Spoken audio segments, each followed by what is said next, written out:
Alright, here's the Wellington Common. Another way to get into Mass Ave. Mass Ave T, orange line. Get this little open space here.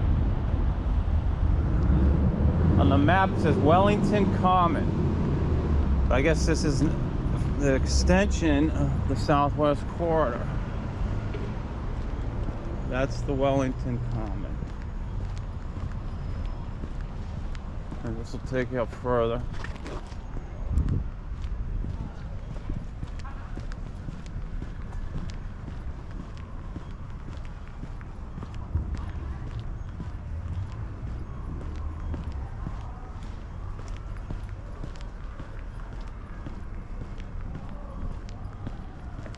So it tries to take the path, you know, beyond Mass Ave.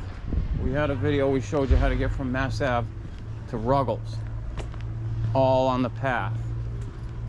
This could take it further, but it, you know, it's not as robust with the bike and walk and all that. But there it is, right on the northbound side of Mass Ave.